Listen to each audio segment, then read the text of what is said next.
lar que eu não estou cumprindo o ID, se eu estou dobrando o meu joelho e intercedendo para que o Senhor fortaleça aquele que abriu mão da sua vida, da sua casa, abriu mão de todo um conforto para estar ministrando a palavra do Senhor, eu estou cumprindo o ID de alguma maneira. Se eu estou ofertando para dar condições daquela pessoa que está no campo não passar necessidade e até desenvolver projetos que façam a igreja do Senhor crescer na terra, eu estou fazendo missões mesmo dentro da minha casa. E é importante a gente entender que essas características de Noé, elas começam muito antes dele. O missionário é alguém especial desde os antecedentes dele. Porque Noé teve o seu bisavô Enoque, que foi arrebatado, teve seu avô Matusalém, que foi o homem que mais viveu na terra, e o seu pai, aparentemente, ele não teve nada de especial. Mas o seu pai fez uma coisa que nós, enquanto pais, precisamos fazer pelos nossos filhos. O pai de Noé o abençoou. Em Gênesis 5:29 está escrito assim, olha: pôs-lhe o nome de Noé, dizendo: este nos consolará dos nossos trabalhos e das fadigas das nossas mãos nesta terra que o Senhor amaldiçoou. E essa bênção que o pai de Noé lança sobre ele se cumpre na salvação da família de Noé. Então, quando nós estamos criando os nossos filhos, a gente precisa pensar o que a gente está declarando sobre eles. Porque a palavra que nós lançamos sobre os nossos filhos, elas vão garantir que a nossa família vai ser extinta ou que a nossa família vai continuar. Gente, nesse momento eu preciso que você entenda que eu não estou falando de procriação. Eu estou falando de plano do Senhor. Porque tem gente que vai procriando, mas já saiu da direção do Senhor há muito tempo. E hoje o Senhor nos trouxe aqui para nos alertar sobre salvação e de uma maneira global, porque a nossa vida é para glorificar o Senhor na nossa casa, no nosso trabalho, na escola e dentro da igreja. Dentro da igreja é uma parte. E pelo tempo que a gente passa aqui é a menor parte. Hoje o Senhor está perguntando para nós: e fora daqui, o que você tem feito para glorificar o meu nome? Enquanto os jovens cantavam, esse louvor é maravilhoso, nunca tinha ouvido, fiquei impressionada. Mas eu fiquei pensando em Atos 2, a gente já parou para raciocinar o que aconteceu depois de Atos 2? Perseguição, perseguição, perseguição, perdi tudo, perdi minha vida. Perdi minha vida na espada, perdi minha vida enforcado, perdi minha vida crucificado. Será que realmente a juventude que cantou isso aqui está disposta a perder a sua vida por Jesus?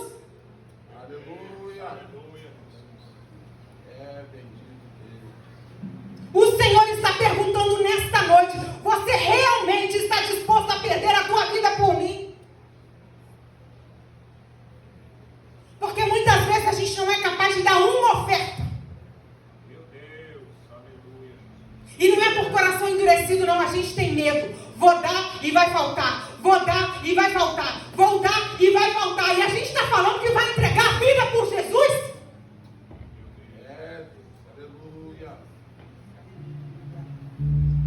Será que a gente está disposto, como os adolescentes cantaram, a ser tocado pela brasa do Senhor? Uma brasa machuca.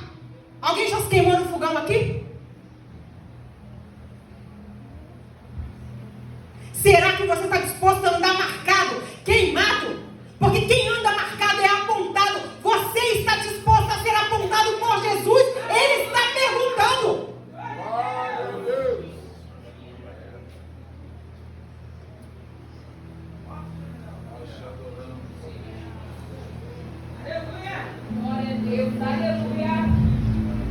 E por que a gente precisa pensar muito no que a gente lança sobre os nossos filhos?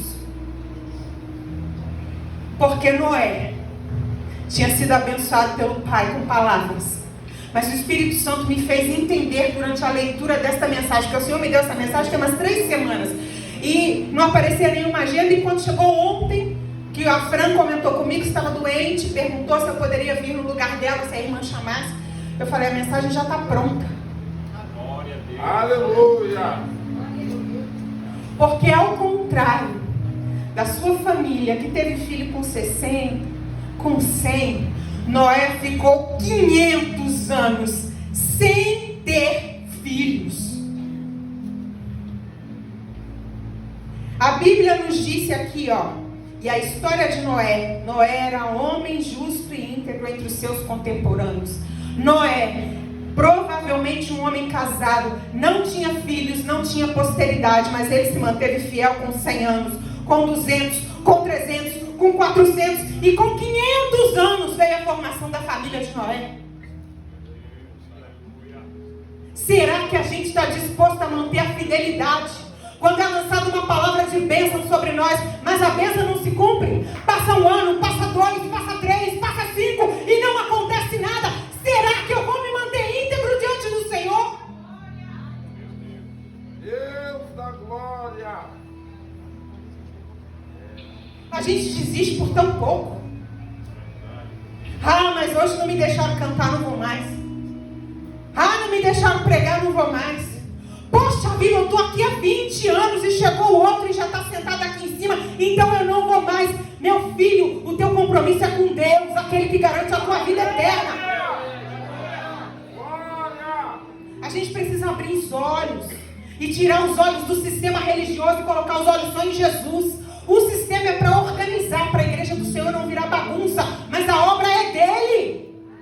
Aleluia. E foi essa integridade, essa fidelidade, mesmo quando nada acontecia, que fez o Senhor escolher Noé. Essa integridade de Noé vai muito além de ser justo, vai muito além de não mentir, vai muito além de não roubar, vai muito além de não adulterar. Essa integridade que Deus viu em Noé é uma integridade que fala assim: larga toda a sua vida e vem viver exclusivamente para mim, no projeto que eu vou te dar, que aos olhos dos homens é uma loucura. Vive exclusivamente para mim. E o que está escrito no versículo 22 do capítulo 6? Assim fez Noé, consoante a tudo que Deus lhe ordenara. Esta é a integridade que o Senhor está procurando em nós. Está procurando em mim e está procurando em você. Sem questionamento. Sem questionamento. E eu já vou adiantar, para alguns, é realmente um chamado: larga tudo. Larga o sucesso, larga o emprego, larga a casa, larga o carro e vem viver só para mim. Aleluia. E para outros, de certa forma é até um pouco mais difícil, mas eu vou chegar lá e eu vou explicar para vocês. Glória seja o teu nome. E o mais doído dessa trajetória de Noé é que a gente já escutou várias vezes. Eu já escutei gazilhões, os irmãos também já escutaram, com certeza. Que com certeza as pessoas debochavam de Noé, porque eles estavam construindo uma arca numa época que nem tinha chuva. Não tem isso na Bíblia. Mas tem lá em Mateus 24, que as pessoas casavam, davam-se em casamento, não perceberam nada que Noé estava fazendo, não perceberam que ele entrou na arca com a sua família, só se deram conta quando veio o dilúvio e elas foram consumidas. O desprezo é pior do que o deboche. Porque se as pessoas passassem por Noé e falassem: tu é doido, tu é maluco, largou seu emprego para servir Jesus, largou tudo para servir Jesus. Eu, quando era criança, a gente ouvia um deboche assim: tá todo mundo falando que Jesus vai voltar. Até hoje Jesus não voltou. E até hoje Jesus não voltou, que a gente ainda está aqui. Só que a gente chegou nesse tempo aqui de Noé, onde as pessoas já não se importam mais. E se Jesus estivesse falando dos iníquos, que foi a causa pela qual Deus decidiu acabar com o mundo, estava bom. Sabe o que é pior? Jesus estava falando de pessoas que hoje a gente tem como pessoas de bem. Gente que levanta cedo para trabalhar, gente que cuida da sua família, gente que casa, que se dá em casamento, mas pessoas que estão preocupadas somente com a sua vida, que não estão olhando o que está em volta. Meu Deus. E hoje Jesus está dizendo para esta igreja: para de se preocupar só com a sua vida e olha para quem está no campo. Aleluia. Porque teve alguém que abriu mão da sua vida e foi lá para a África. Teve alguém que abriu mão da sua vida e foi lá para a Europa. Agora está uma bomba de muçulmano.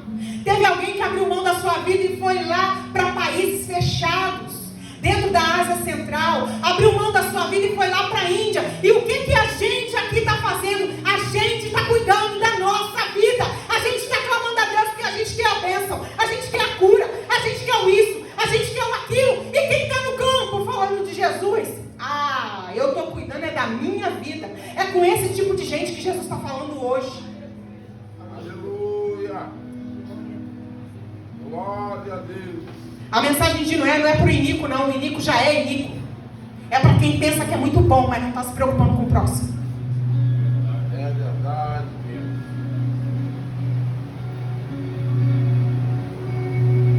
E aí ele vai seguindo essa obra, que aparentemente, quando nós hoje que conhecemos a história, a gente fala assim, meu Deus, que loucura é essa que esse homem estava fazendo. Mas o que Noé estava fazendo era para a preservação da sua família. Escute uma coisa, não existe nada que você abra mão e que você faça para Deus que não vai refletir na sua família.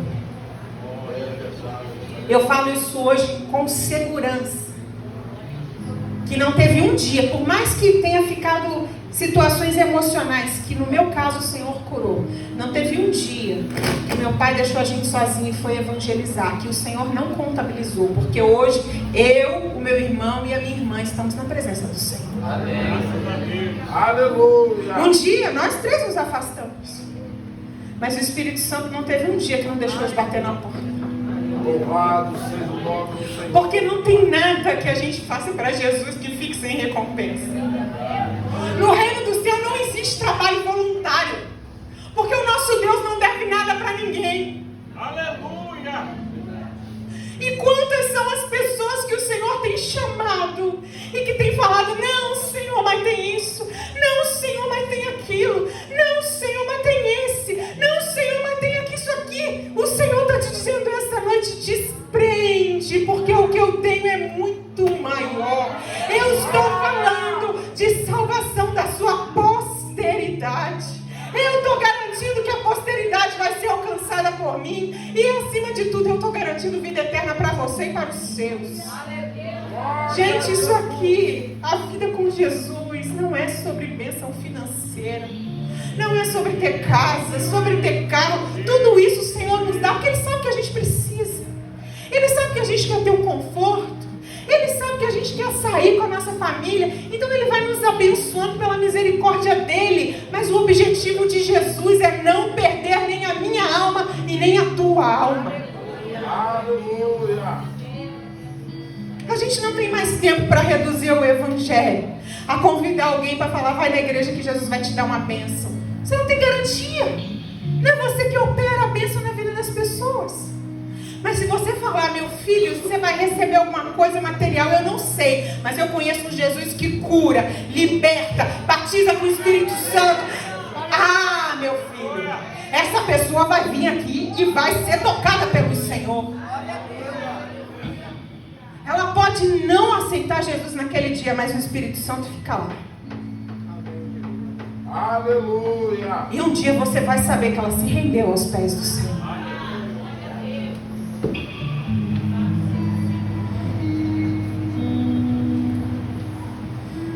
E quando a gente vai vendo, a gente vai lendo o capítulo 6 do livro do Gênesis e o capítulo 7, o Senhor fala para Noé. Deixa eu achar aqui o versículo. Aleluia. Versículo 18 do capítulo 6 diz: contigo, porém, estabelecerei a minha aliança. Entrarás na arca, tu, teus filhos e a tua mulher e as mulheres dos teus filhos. Parece até que naquele momento o Senhor estava fazendo uma acepção de pessoas. Mas o Senhor sabia que o único que estava disposto a ouvir, a largar tudo, a viver a loucura que hoje nós vivemos, a loucura do Evangelho, era Noé. Não adiantava chamar as outras pessoas, porque elas estavam preocupadas com tantas coisas, que elas não dariam ouvidos à voz do Senhor. E o Senhor falava para mim o seguinte: como eu deixaria entrar na arca aquele que não se importou? Como eu deixaria entrar na arca aquele que desprezou? Irmãos, presta atenção, porque nesse momento o Senhor está falando de céu e de eternidade. Como você acha que você vai entrar no céu, se mesmo sentado aqui, você está preocupado com as suas coisas? Meu Deus, aleluia, Jesus. Como eu vou entrar no céu se eu passo o culto inteiro fofocando com a irmã que está do meu lado? É só 2 horas de culto. E eu pego as 2 horas de culto e fico... Fica em casa. Vai ali para a lanchonete, senta ali, come um lanche e conversa. Aleluia. Como que eu vou entrar no céu se eu estou sentada bem longe do irmão, porque eu falo que aquele ali eu não suporto? Como que vai entrar no céu desse jeito?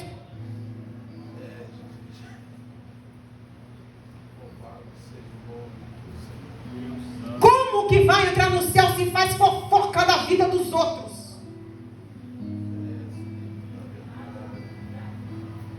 Como que vai entrar? E aí, com certeza, tem gente aí, irmã, mas nós teríamos um corpo transformado. Não vai ser mais esse corpo, sim. Só que antes de ter o corpo transformado, a Bíblia fala assim: segui a paz com todos e a santificação, sem a qual ninguém verá o Senhor. Glória a Deus.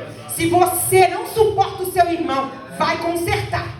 Se você fofoca do seu irmão, cala a tua boca. Se você fala mal do seu pastor, toma cuidado. Mas ele está em pecado. O problema é dele com Deus. Cuida você da sua vida.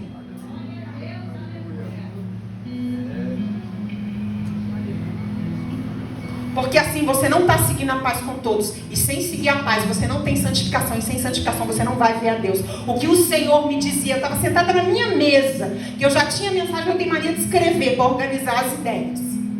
Não vai ter corpo transformado quem não quiser se sacrificar agora. É verdade. Nós te adoramos, Pai. Porque Deus, Ele é misericordioso, mas Deus não é bobo. E é por isso que o Senhor está dando tempo. Tem mais de 2000 anos que o Senhor Jesus morreu. Deus já poderia ter falado para Jesus para voltar, há muito tempo. Não era nem para ter chegado na nossa geração. Mas o Senhor vai dando tempo, conserta. Aí Ele usa um para falar na linguagem lá de ano 50 depois de Cristo, o outro no ano 100, o outro no ano 200, o outro no ano 1000. Estamos até hoje aqui, chegou já a internet, chegou já todos os meios de comunicação, chegou tudo. Não tem mais desculpa para as pessoas falarem que não sabem de Jesus, que não sabem o que Jesus está pedindo. Não tem mais desculpa.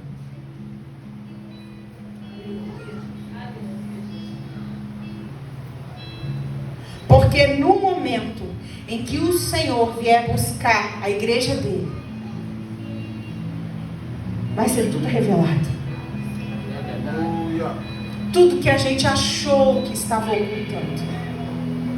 O sacrifício de Jesus é tão bonito, porque mesmo sabendo que eu iria nascer num berço evangélico, o Senhor me curaria de uma enfermidade, eu cresceria indo para a consagração, indo para culto, aprendendo de Jesus, aprendendo a orar. Lá na adolescência eu iria me desviar, eu iria falar que não queria nada com Jesus, que detestava crente, e mesmo assim o Senhor sabia que eu seria resgatada, e mesmo assim Jesus morreu pela minha vida e falou: vai valer a pena morrer pela vida da Juliana. Aleluia. Esta é a graça do Evangelho. Mesmo o Senhor sabendo quem nós somos, Ele não deixou de fazer o sacrifício que tinha que ser feito para que nós fôssemos resgatados. Todos os dias, a Bíblia fala que quando Deus olha para a palma da mão, Ele vê o nosso nome. É Deus. E eu entendo que é de duas formas. Primeiro, que Ele fala que o nome está gravado. E segundo, que Ele olha para o cravo. E aí Ele lembra do sacrifício que Ele fez por mim. e por você. Glória. Então, não tem desculpa nenhuma para nós não sermos fiéis a Deus. Não tem desculpa nenhuma para a gente não querer andar em paz com o nosso irmão. A grande lição da Bíblia, eu acho que é a mais difícil. Negue-se a si mesmo. Tome a sua cruz e me siga. Jesus ensinou, ele foi o primeiro a negar quem ele era. Ele era o rei, ele era o que criou todas as coisas. Ele era o que podia fazer tudo e podia dizer: eu não vou, eu não quero, não vale a pena. Ele negou-se a si mesmo, se esvaziou e veio. Por que a gente que é dependente, que a gente quer fazer do nosso jeito?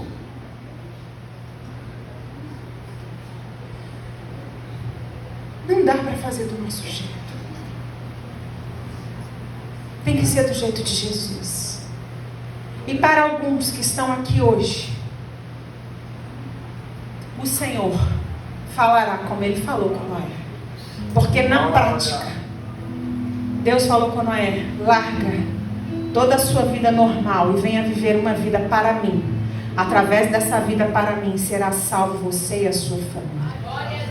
O Senhor está dizendo: alguns vão para o campo, alguns eu vou separar para viver uma vida exclusiva para mim, na minha dependência. Mas para outros, que é a grande maioria, o Senhor fala também: viva exclusivamente para mim. Mas como isso? Com a sua família glorificando a minha vida, cuidando da sua esposa para glorificar a minha vida, cuidando do seu esposo para glorificar a minha vida, cuidando dos seus filhos para glorificar a minha vida, fazendo o seu trabalho com honestidade para glorificar a minha vida, para que o Senhor apareça e a gente diminua. E o Senhor dá orientações quanto a essas pessoas, que são a grande maioria aqui, muito específicas. Eu queria que a gente abrisse o capítulo 6 novamente, versículos 14 ao 16. Já estou terminando, tá, pessoal? Que diz o seguinte: faz uma arca com tábuas de ciprestre, nela farás compartimentos e a calafetarás com betume por dentro e por fora. Nesse primeiro momento, o Senhor está falando de como deve ser a nossa casa. A nossa casa deve ter todas as brechas fechadas. Quando o Senhor fala calafeta com betume, não deixe entrar água dentro dessa casa. A água apodrece. A água vai fazer essa arca descer para o fundo. Vai todo mundo morrer afogado. Então fecha todas as brechas da tua casa. E ele continua, versículo 15: deste modo farás 300 côvados será o comprimento, 50 de largura e a altura de 30. O Senhor está determinando o tamanho que deve ter o seu lar. É o suficiente. Às vezes a gente fica: porque eu queria uma casa assim, porque eu queria uma casa assim, porque eu queria uma casa assim. Para quem já tem casa própria, louve ao Senhor pelo que você tem. E para quem não tem, fala assim: Senhor, como o Senhor deseja. Porque tem que ser o suficiente. Eu vou contar uma experiência minha. Meu sonho era ter uma casa duplex, né? A gente é pobre, a gente queria ter uma casa aquela com escada, né? A gente via na televisão, achava aquilo super chique. E eu era pobre, mas arredeci. E aí meu sonho era ter aquela casa, gente, duplex. E aí me casei e não tinha casa, morava numa casa assim de favor, né, e tal. E quando a minha filha foi nascer, foi naquele ano que Angra caiu aí por água abaixo. E a casa onde eu morava era justamente num dos lugares que desceu a ribanceira. E eu tive que morar por um tempo na casa da minha ex-sogra. E era uma casa, não era nem duplex, era triplex. Falei: oh Jesus, aleluia, já vem logo um negócio maior do que eu imaginava. Ô gente, que desespero. A cozinha era embaixo, o quarto era no meio e a lavanderia ali em cima. Se eu queria lavar roupa, eu tinha que subir. Se eu queria tomar água, eu tinha que descer. Ah, gente, eu falei assim: não quero mais saber desse negócio não. Foi 2 meses que eu falei assim: quando o Senhor me der uma casa, eu quero uma casa reta. Pode ser uma casa grande, Pode ser pequena, mas tem que ser tudo num andar só. Esse negócio de subir escada, descer escada, isso não presta. Então a gente precisa consultar mais a Deus, o que Ele quer para a nossa vida. Aleluia. E Deus hoje está dando instruções claras sobre casa, sobre casamento, sobre filho, sobre exemplo. E Deus ainda continua, aqui ó, farás ao redor uma abertura de um côvado de altura, a porta da arca colocarás lateralmente, farás compartimentos na arca, um de baixo, um segundo e um terceiro. O Senhor está falando aqui de acessos, então pensa bem quem entra dentro da tua casa.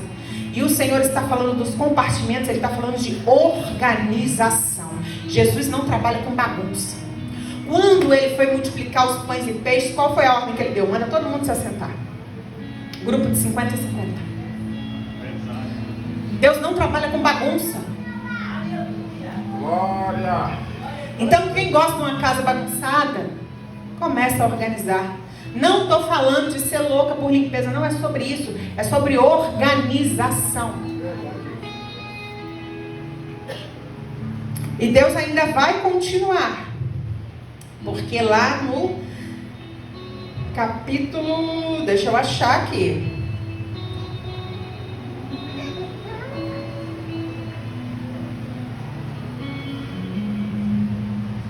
Aqui ó, versículo 21. Leva contigo tudo o que se come, ajunta-o contigo, será para ti alimento e para eles. O Senhor está dizendo, planeje a sua provisão.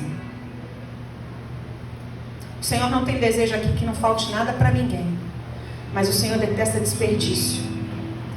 Planeja, planeja, planeja. A gente está no culto de missões e o pastor acabou de falar que lá na África se cuida de uma criança com R$50. A gente sabe que é outra realidade, lá eles têm o mínimo do mínimo do mínimo do mínimo. Minha tia foi missionária na África durante muitos anos, não tem rua, gente, não tem nada. A gente acha que aqui é ruim. Lá, meu Deus, é aquela coisa bem homem das cavernas mesmo. O Senhor está dizendo claramente, planeja, para de desperdiçar. Porque Ele continua. Embaixo Ele manda separar os animais. E naquele momento da arca, os animais não eram alimento. Vocês repararam isso? Naquele momento da arca, Noé tinha que guardar os animais. A mensagem que o Senhor está dizendo é, eu estou te confiando coisas agora, porque quem vai aproveitar é a sua posteridade.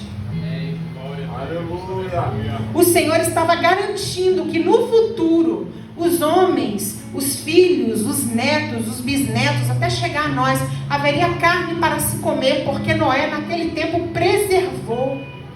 Então para de questionar a Deus, por que você não pode usar isso? Por que você não pode usufruir daquilo? Por que isso aqui é só para você cuidar e não para você aproveitar? Porque não é para você, é para quem vai vir depois de você. E tem mais. Ele fala também das aves. Traz as aves também, porque as aves seriam importantes para depois disseminar as sementes, para que árvores nascessem até os confins da terra. Porque muita coisa brotou quando a terra secou, mas teve coisa que com certeza apodreceu.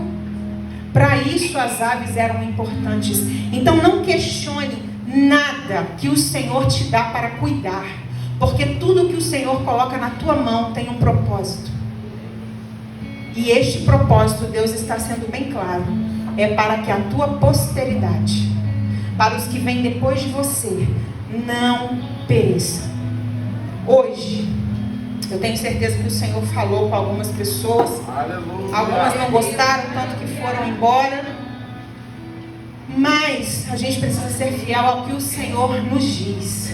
Glória a Deus. E o que o Senhor está perguntando para nós hoje: por que você está com tanto medo de confiar tudo a mim? Por que você retém tanto? E Jesus não está falando de dinheiro, Jesus está falando de vida. Por que eu estou te pedindo tempo e você está falando que você não tem e fica horas nas redes sociais? Por que eu estou te pedindo oração e você não tem, mas você passa horas falando da vida dos outros? Confia tudo a mim. Essa mensagem se resume a uma frase que o Senhor falou com Abraão: anda comigo e ser perfeito. Glória a Deus. O Senhor hoje está nos convidando para nós andarmos com Ele em todo o tempo. Porque do seu passado Ele já cuidou, Ele já te deu pai, te deu mãe, você nasceu, muitos de vocês já têm as suas próprias famílias. Neste presente, Ele está pedindo para você: me dá tempo, vem ficar junto comigo. Eu quero que você me conheça um pouquinho mais. Tem mais do que você acha que você já conheceu. Eu te conheço na profundidade, mas você ainda não me conhece o tanto que você precisa para resistir até o final. E deixa que do futuro cuido eu. A Nova Jerusalém já está preparada. Já está tudo pronto. Não precisa ter medo de nada. Porque se você não for suportar o que há de vir, você já vai descansar comigo. Com o Senhor não tem erro, é paz. É vida e vida com abundância. Se não é aqui, é na eternidade com Ele. O Senhor nos dá essa garantia. Então, faça como Noé. Obedeça incondicionalmente. Para de se preocupar com quem não está se importando. Começa a ouvir só a voz de Jesus. Só a voz de Jesus. Só a voz de Jesus. Só a voz de Jesus. Porque o Senhor te levará a ribeiros. O Senhor te levará a mananciais. Mesmo quando aos olhos de todo mundo você estiver no deserto.